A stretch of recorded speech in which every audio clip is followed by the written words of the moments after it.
एक तरफ मुख्यमंत्री ने आकर के कई करोड़ों का शिलान्यास कर रहे हैं और वही दूसरी तरफ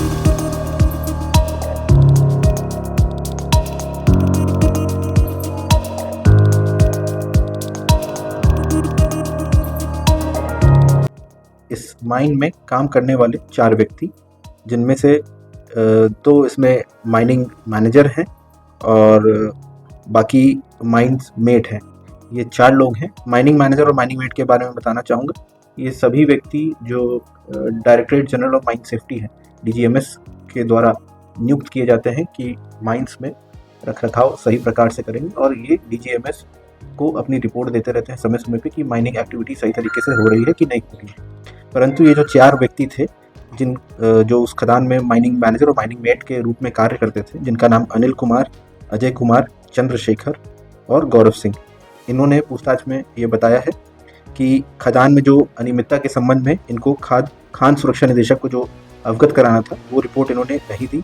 साथ ही में जो ड्रिलिंग का कार्य किया जा रहा था उसमें मजदूरों को सेफ्टी के हिसाब से दिशा निर्देश इनके द्वारा दिए जाने थे, जिन्होंने नहीं दिया। तथा इन्होंने ये भी अवगत कराया है कि जो मजदूरगण खदान में नीचे काम कर रहे थे और खदान में नीचे काम करने से मना कर रहे थे, उनसे इन्होंने ज़बरदस्ती काम कराया था, और उनके और इनके ठेकेदार और मालिक ये सब इसमें इन्वॉल्व थे। अभी ये 4 व्यक्ति अरेस्ट हुए हैं। विवेचनात्मक कार्रवाई अभी प्रगति पर है, और जो इसमें अन्य माइंस के ठेकेदार और जो खदान मालिक हैं वो सभी भी जल्द अरेस्ट किए जाएंगे। राहत जो भी है, रेस्क्यू करना डेड बॉडीज़ का, उसका कार्य 2 दिन में संपन्न हुआ। फास्ट जितना संपन्न हो सकता है सर। 7 लोग हताहत हुए हैं श्रमिक इसमें जी। एक गंभीर घटना है, और इस घटना के पीछे क्या कारण है उसके जांच के लिए भारत सरकार द्वारा मेरे निदेशालय द्वारा directorate general of mine safety के द्वारा जांच गठित किया गया है। मैं नीरज कुमार, खान सुरक्षा उप महानिदेशक, गाज़ियाबाद अंचल, और मेरे अधीनस्थ राजीव कृष्ण कुमार साहब हैं जो निदेशक हैं वाराणसी क्षेत्र के, और जीवन कुमार साहब हैं उप निदेशक वाराणसी क्षेत्र के। तो इसकी जांच जारी है। हम देख रहे हैं यहाँ निर्देश भी थे माइंस एक्ट 1952 के सेक्शन 22(3) के अंतर्गत, बट प्रथम दृष्टया दिख रहा है कि उसका उल्लंघन कर कार्य संचालित किया जा रहा था।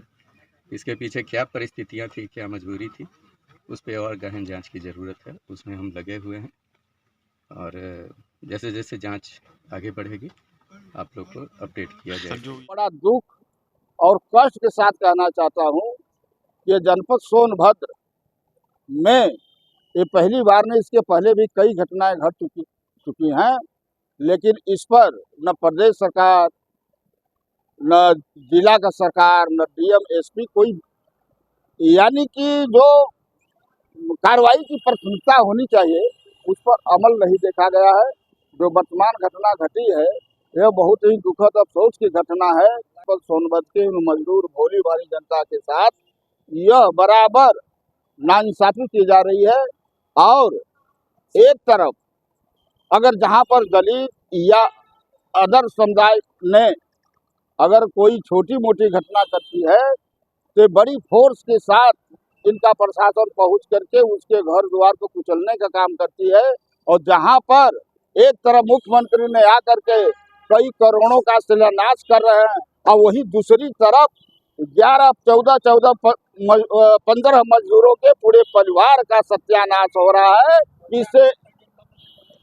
इससे बहुत दुख की बात और नहीं हो सकती। मैं यही कहना चाहता हूँ यहाँ के जिलाधिकारी महोदय से, यहाँ के SP महोदय से, यहाँ के प्रतिनिधि महोदय से, अपने प्रदेश की सरकार के महोदय से कि कुछ बदलिए, इस दलितों के भी मान सम्मान को ध्यान में रखिए, इन्हें भी जीने का अधिकार दीजिए, इनके भी स्वाभिमान का रक्षा करिए।